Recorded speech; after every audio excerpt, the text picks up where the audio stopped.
কিন্তু আজকে সুর বদলেছে। যখন আসতেছিলাম তখন বলতেছিল, ঘরে চাল খুদ নাই, বাচ্চার দুধ নাই, পান খেতে চুন নাই, এক ফোঁটা নুন নাই, আমার যে তেল নাই, তোমার আক্কেল নাই, জীবনে আমার কোনো সুখ নাই। যে সুখের প্রতিশ্রুতি আমি তাকে দিয়েছিলাম, সেই সুখের সুখ নাকি একটুকুও দিতে পারিনি।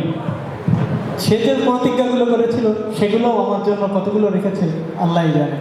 আজ এইরকম একটি বিতর্কিত অবস্থা যখন আমাদের সমাজে প্রতিষ্ঠিত হয়েছে, সেই অবস্থায় আমরা ভালোবাসায় লাভ না লস সেই জায়গাটি আজকে পরিষ্কার করব। আমাদের এই প্রেমময় সংসদে আমার ডান পাশে রয়েছে সরকার দলীয় দল, সরকার দল, মাননীয় প্রধানমন্ত্রী রয়েছেন, প্রেমের বিরোধী পক্ষ রয়েছেন। আমরা জানি যে ভালোবাসার যে শক্তি, সেই শক্তিকে রুখে দেওয়া কার পক্ষে সম্ভব না। যাই হোক, আমি প্রথমেই ফ্লোর দিচ্ছি মাননীয় প্রধানমন্ত্রীকে। ধন্যবাদ মাননীয় স্পিকার। আজকের বিতর্কের বিষয় ভালোবাসায় কোনোই লাভ নাই, পুরোটাই লস। আসুন আমরা সর্বপ্রথম ভালোবাসাকে আসলে অপারেশন থিয়েটারে নিয়ে গিয়ে দেখি ভালোবাসায় লাভ নাকি ক্ষতি। ভালোবাসা LOVE অর্থাৎ লস অফ ভ্যালুয়েবল এনার্জি। আপনি এনার্জিকে টাকা পয়সা কিংবা অন্যান্য কিছুতে রিপ্লেস করতে পারেন। এখন আসুন দেখি ভালোবাসা আসলে ক্ষতিটি হয় কিভাবে। বাংলা চলচ্চিত্রের খুবই জনপ্রিয় একটি গান, ও আমার রসিয়া বন্ধুরে তুমি কেন কোমরের বিছা হইলা না। এখানে দুইজন বন্ধুর মধ্যে, প্রেমিক প্রেমিকার মধ্যে ভালোবাসার বন্ধনটি খুবই সুদৃঢ়, কিন্তু তারপরও গার্লফ্রেন্ড ইনিয়ে বিনিয়ে তার বয়ফ্রেন্ডের কাছ থেকে একটি বিছা দাবি করে বসছে।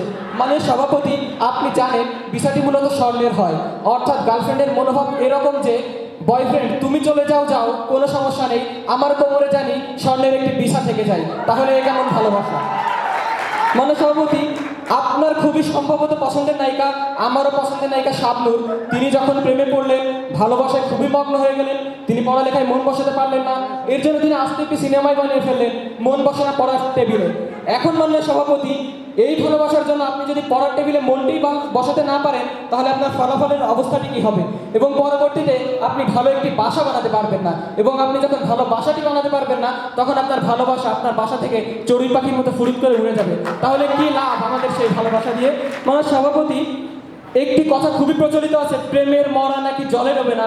আপনারা সবাই জানেন সেই 1912 সালে এক জাহাজ ভালোবাসা নিয়ে টাইটানিক কিন্তু আটলান্টিক মহাসাগরে ঠিকই ডুবে গিয়েছিল। ভালোবাসা আমাদের জন্য এরকম শুধু ধ্বংসে বয়ে আনে, আমাদের জন্য ভালো কিছু আসলে আনে না। আর ভালোবাসাটা মূলত আমাদের বর্তমান যুগে 21শ শতাব্দীতে একটি ভণ্ডামিতে পরিণত হয়েছে। এই যে আমাদের বিরোধী দলীয় নেতা রুবায়েত সাহেব, ইনি বসন্তে মলিকে দেন ফুল, বৈশাখ যখন আসে জলিকে কিনে দেন শাড়ি, এখন এই বর্ষাকালে মাঝে মধ্যে তার পলির ছাতার নিচেও দেখা যায়। তাহলে এই কেমন ভালোবাসা? ভালোবাসাটি আসলে কোথায়? আমরা ছোটকালে পড়েছিলাম, early to bed and early to rise makes a man healthy, wealthy and wise. আমাদের তরুণ সমাজ প্রেম করতে করতে আর রাত জাগতে জাগতে এখন এমন একটি অবস্থা হয়ে দাঁড়িয়েছে যে late to bed and late to rise makes a man monkey, donkey and alien size. সুতরাং ভালোবাসা আমাদের শারীরিক ক্ষতি, মানসিক ক্ষতি, আর্থিক ক্ষতি। তাই আসুন আজকে আমরা এই মহান সংসদে বলি আমরা ভালোবাসাবাসী বন্ধ করি। ধন্যবাদ মাননীয় সভাপতি, ধন্যবাদ সবাইকে। ধন্যবাদ মাননীয় প্রধানমন্ত্রী। আমার ছোটবেলায় শাবনূরের একটা গান শুনেছিলাম, কি রস খাওয়াইলি আমায় ওরে জড়ি না। আমি জানি যে সেই প্রেমের রসে ডুবে আছেন আমাদের বিরোধী দলীয় নেতাও, তার কাছ থেকে শুনে আসি। ভাই বোন বন্ধুগণ, ভালোবাসার অভিনন্দন। আজকে সরকার দলীয় মাননীয় প্রধানমন্ত্রীর কাছ থেকে আমরা একজন ব্যর্থ প্রেমিকের কথা শুনলাম। মাননীয় স্পিকার কেন তিনি ব্যর্থ অভিব্যক্তি প্রকাশ করলেন তা আজকে এই সংসদে দেখিয়ে যাব। মাননীয় স্পিকার, দীর্ঘদিন ধরে আমি প্রধানমন্ত্রীকে জানি, তিনি হচ্ছেন তার প্রথম জীবনে জৈনা নামে এক মেয়েকে ভালোবাসতেন। তো তিনি জৈনার পিছনে পিছনে ঘুরতেন আর বলতেন, তুমি আমায় পাত্তা দাও না মুটে, তোমার হাতে আমার গোলাপ ফুটে। যাই হোক, বারবার গোলাপ ফুটাতে তিনি ব্যর্থ হতেন আর আমার কাছে এসে বলতেন, বারবার বোকা হয়ে আমি তো হাই পারি না, দূর থেকে জৈনারে মনে হয় কারি না।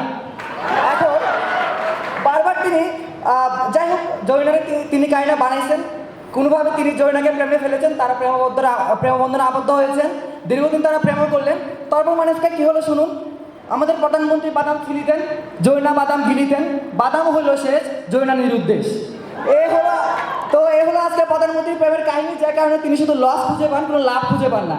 মানে স্পিকার, আজকে যদি প্রেমের শুধু লসই থাকতো, তাহলে মানে স্পিকার আজকে ভ্যালেন্টাইন্স ডে থেকে শুরু করে এই বসন্ত উৎসব, বৈশাখ উৎসব, এইসব উৎসবগুলোতে মানে স্পিকার আজকে টিএসসি থেকে শুরু করে কার্জন হলে এত মানুষের ভালোবাসার মানুষগুলো এত আগমন ঘটতো না।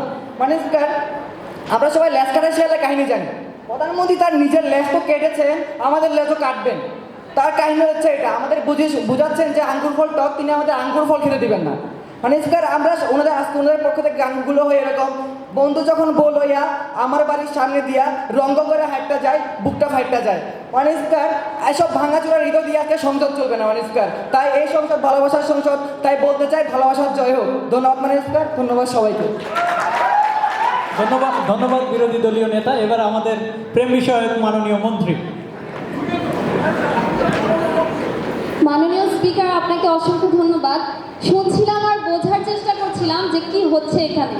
প্রধানমন্ত্রীকে অনেক বছর ধরে চিনি, তিনি বিশ্ববিদ্যালয়ে যাকে ভালোবাসতেন এখনো তার সাথেই আছেন, আর তিনি এসে তাকে কোথাকার জরিনা সখিনার সাথে আজকে জুড়ে দেওয়ার একটি চেষ্টা করলেন। মাননীয় স্পিকার, আসলে ওনার একটু মানসিক সমস্যা হয়েছে। সমস্যাটা কিভাবে হচ্ছে আপনাকে বলি। উনি প্রেমে পড়েছেন। প্রেমে পড়ার আগে তিনি গান গাইতেন, তুমি আমার চাঁদ আমি চাঁদেরই আলো, যুগে যুগে তোমায় আমি বাসবো ভালো। মাননীয় স্পিকার, যুগ যুগ তো দূরের কথা, 1 বছরও হয় নাই, 3 মাস রানিং। এখন তিনি গান গায়, আগে যদি জানিতাম তবে মন ফিরে চাইতাম, এই জ্বালায় আর প্রাণে সয় না। এই হচ্ছে অবস্থা মাননীয় স্পিকার। আজকে বিরোধী দলের অবস্থান দেখে মনে হচ্ছে তারা বাংলা ছবির অনেক বড় ফ্যান। সেখানে নায়ক থাকে, এসে বলে, চৌধুরী সাহেব আমার টাকা না থাকতে পারে কিন্তু ভালোবাসার মতো হৃদয় আমার আছে। কিন্তু মাননীয় স্পিকার, এই ফর্মুলা শুধু ছবিতেই চলে, বাস্তব জীবনের ফর্মুলাটা আপনাকে বলি। মনে করেন আপনার একটা গার্লফ্রেন্ড আছে, প্রেমের আগে আপনাকে বলবে আমার 5 তলা লাগবে না, তোমায় ভালোবাসি, তোমার সাথে গাছতলায় থাকতে পারবো।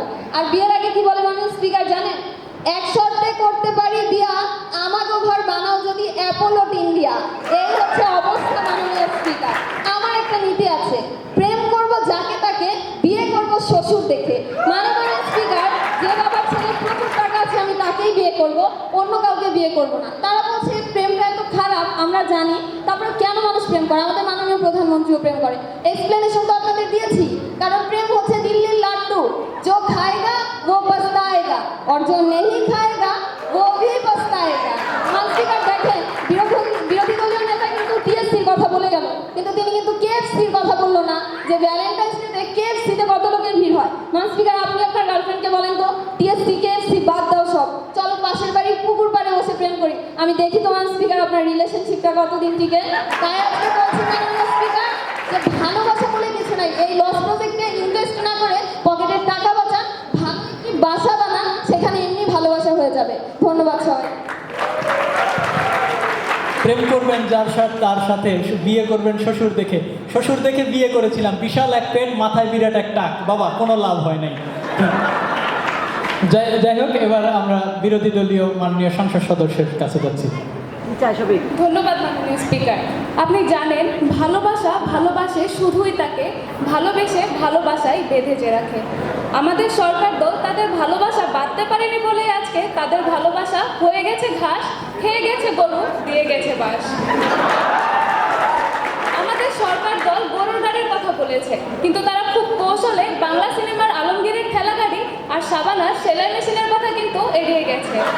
বাংলা সিনেমায় আলমগীর ঠেলা গাড়ি ঠেলতে ঠেলতে আর শাবানা সেলাই মেশিনে পা ফেলতে ফেলতেই কিন্তু তারা এত বড় বিজনেস এন্টারপ্রাইজের মালিক হয়েছে, আর সেটা সম্ভব হয়েছে শুধুমাত্র ভালোবাসার জন্য। আজকে আমাদের প্রধানমন্ত্রী, তিনি নাকি ভালোবাসায় কোনো লাভ দেখেন না, শুধুই লস দেখেন। আজকে যে তিনি জামা কাপড় পরে এসেছেন, জানেন এগুলো তিনি নিজে কিনেছেন কিনা? মোটেও না।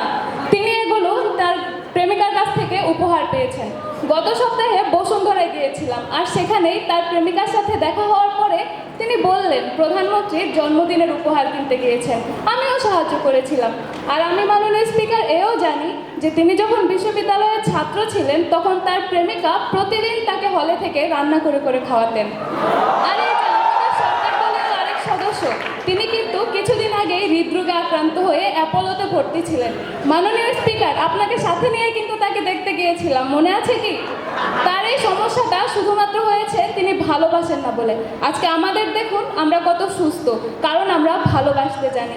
তাই বেশি বেশি ভালোবাসুন আর হৃদরোগ থেকে মুক্ত থাকুন। আমাদের সরকার দল আরও বলেছে, ভালোবাসা নাকি মন বসে না পড়ার টেবিলে, কিন্তু প্রেম করার পরে প্রথম দেখা দিবস, হাত ধরা দিবস, প্রথম পেঁয়াজ কাটা দিবস, রসুন কাটা দিবস, এসব মনে রাখতে রাখতে কিন্তু আপনার স্মৃতিশক্তি অনেক বেড়ে যাবে। আর আপনার স্মৃতিশক্তি সিজিপিএ ঠেকায় কে? এই যে আমাকেই দেখুন না, গত থার্ড সেমিস্টারে রেজাল্ট ছিল 2.75, এখন প্রেম করার পরে ফোর্থ সেমিস্টারে পেয়েছি 3.85। ধন্যবাদ মাননীয়। মাননীয় স্পিকার, আমাদের যে অর্থনীতি সেটাও কিন্তু প্রেমের দ্বারা কত লাভবান হচ্ছে দেখুন। প্রেমিক প্রেমিকা যখন ফোনে কথা বলে আমাদের মানি সার্কুলেশন কিন্তু অনেক বেড়ে যাচ্ছে, আর তার জন্যই আমাদের অর্থনীতি আজকে এতই স্বাস্থ্যবান। মাননীয় স্পিকার, ধন্যবাদ। ভালোবাসার এই লসের জন্য, ঠুনকো লসের জন্য ভালোবাসা, পবিত্র ভালোবাসাকে অবহেলা করার কোনো মানে হয় না। তাই আমি চাই আজকের প্রেমময় সংসদে ভালোবাসার জয় হোক। ধন্যবাদ মাননীয় এই স্পিকার। প্রেমময় সংসদে আপনাদের চারজনকেই ধন্যবাদ। আর শেষ বেলায় আমি আবার আমার নিজের ব্যক্তিগত একটি কাহিনী শুনিয়ে যেতে চাই। সেটি হচ্ছে, প্রেম যখন করতাম তখন গান গাইতাম, আমারও পরানো যাহা চায় তুমি তাই গো। আর প্রেম করার পর, বিয়ে করার পর, আজ সংসার পাতানোর পর, সাপোসা একজন স্পিকার হওয়ার পর আজও গান গাই, আমি জেনে শুনে বিষ করেছি প্রাণ। তো আমাদের এই ভালোবাসার জয় অবশ্যম্ভাবী, প্রেমের জয় সর্বত্র। প্রেম টিকে আছে, টিকে থাকবে। আপনাদের জীবন প্রেমে পরিপূর্ণ হোক, সেই শুভকামনায় ধন্যবাদ সবাইকে।